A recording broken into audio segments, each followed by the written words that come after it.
Hey y'all, just wanted to make a video about something that might be useful. I've been playing around with the circuit tracks for a couple months now, and the biggest problem with it is just getting it integrated properly into a DAW. I was using GarageBand. I just started learning Ableton Live, but I found that there is a way. It's a little bit strange. I've seen other people talk about it.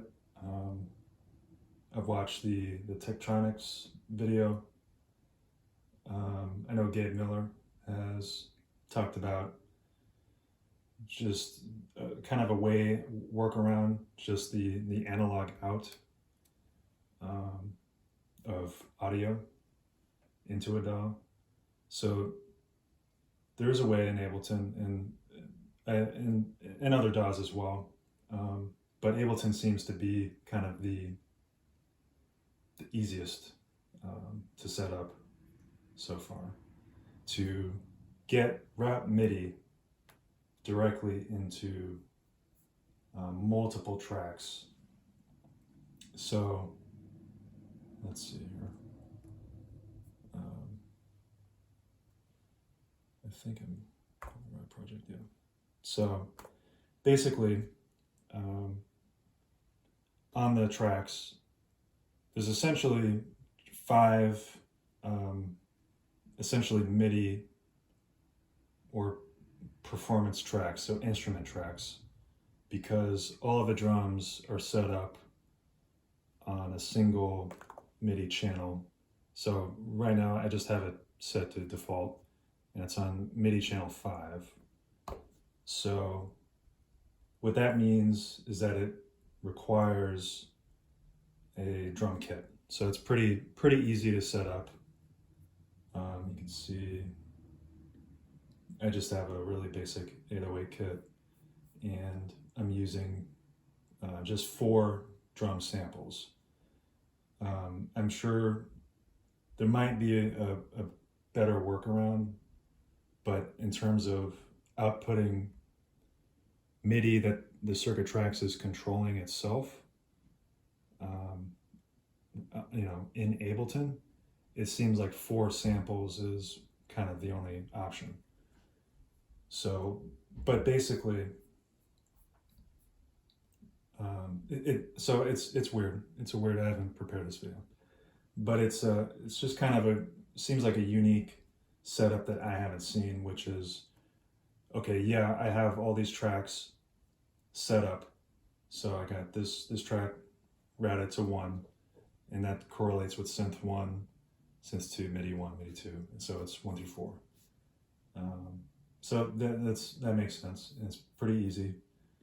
If you're new to Ableton, basically what you want to care about is just plugging in the tracks through USB, and you're going to want to be looking at, so we have the in and the outs, and Ableton should just immediately register circuit tracks. And there's definitely more complicated setups, like the Tektronix video was outlining, where he's able to program MIDI stuff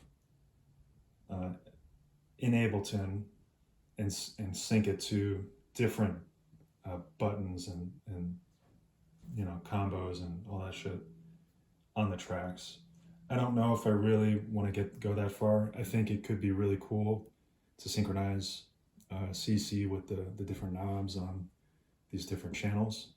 That seems very functional, but yeah, a little bit more complicated. So on the in, I just have the track checked. So that's tracking. It's inputting tracks MIDI into Ableton. It's reading that.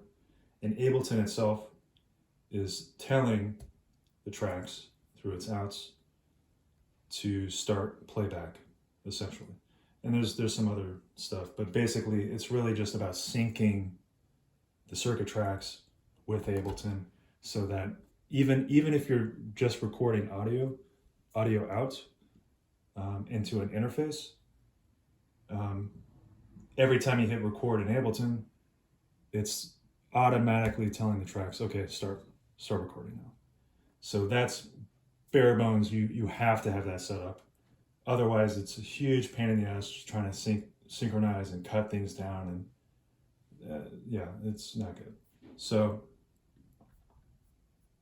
here, but there's with this setup, there's also an interesting thing that you can do, which is essentially, now that all the tracks are set up and coordinated with the tracks, instead of using session mode in Ableton, you can basically use the tracks as your session. So I have all these different sequences set up in a project, and I can turn things on and off. So let's try that. Let's check that out. So I think everything is set up. So all I gotta do is hit play. So now we should. Oh wait, no, I gotta turn on audio engine. So should be coming out of speakers now. So let's see. Okay.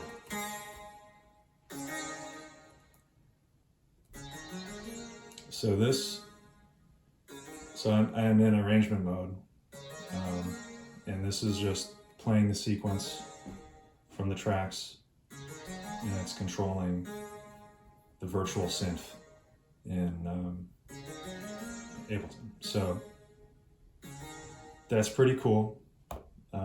That means people talk about the circuit tracks as a sketch pad. I think that's a good use of it. I have been just using it as a kind of a standalone mixing and mastering device where I finalize in like GarageBand. But I'm recording all analog stuff out in real time. And it's a lot of fun, but there's definitely limitations to that. But for me, as just a complete novice to music production, and as a hobbyist, using the circuit tracks to kind of get into it and understand some of the workflow, it's been extremely good, extremely useful, and I highly recommend it if you're just getting into music production, because even in GarageBand, the amount of options that you have are so vast, and there's so many things you don't know, like, does this matter, does this not, what do I gotta worry about here? This tells you, it gives you so many options, which means a set limit of options to work with. So, and that just makes it just a lot clearer for just getting out ideas and jamming together stuff, without having to like, okay, what do I need to worry about? Everything that you can touch here is what you need to worry about. So it simplifies the process. But as a MIDI controller for a DAW like Ableton, this kind of opens up some doors, because what you could be doing is recording an entire performance. And so you're recording the MIDI data into these tracks, and then you have a separate track that's recording audio out. And so there's a lot of flexibility with that. One option that I think would be really cool is you are mixing stuff in real time, and so it's kind of like this, almost like a test run track, and it has different effects and all the stuff that the tracks can do in that audio channel, but then you still have the MIDI data, so you can, which means you can do anything with that. You can modify it to your heart's content. But you still have that kind of that source audio track as a guide. And you could still integrate that into a final mix. So I think there's a lot of power there, and it's very simple because you're not having to do complicated setups beyond just assigning MIDI channels and just some basic stuff.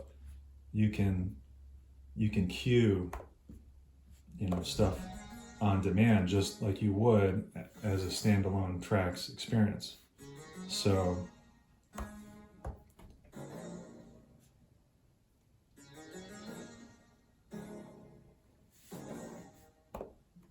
and you gotta make sure that you're queuing in Ableton. But let's see, we'll just arm all these tracks just for a quick demo. And so now you can see recording into these tracks, and but you have to mute and unmute the tracks. The mixing controls do not work unless you set it up in Ableton, which I'm sure is definitely an option. But I mean, just muting and unmuting is pretty useful. So we have drum track 1. You can see here it's working seamlessly with the kit.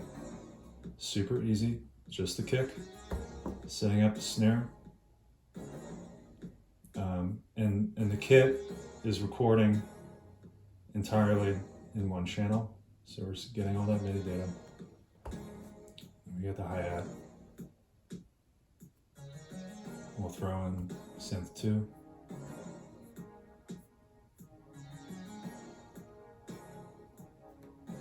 And then we'll just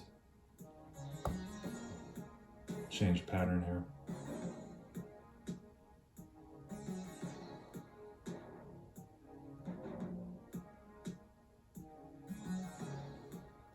And it just works. Now you're recording into arrangement mode. So you're getting a continuous MIDI clip recording, which I don't see an issue with that because you can easily cut stuff up. And if you really wanted to, you can cut up the clips and drop it into session and start doing a session mix as well, using kind of your performance as another guide. But I mean, it's just, there's so much flexibility to this. I was looking into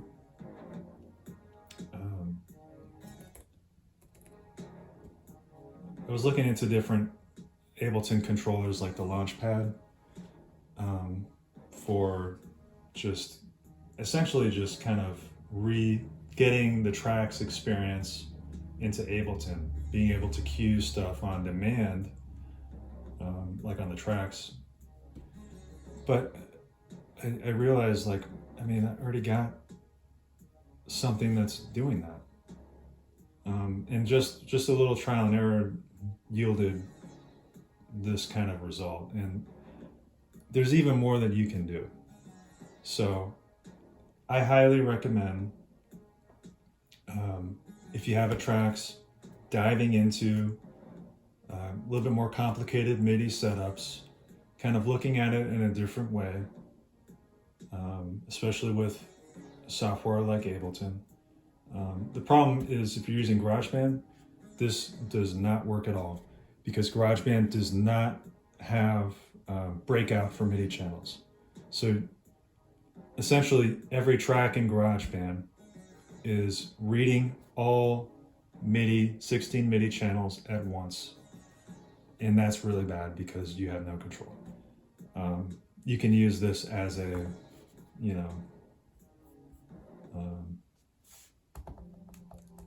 as a note, like a little keyboard if you want it in GarageBand.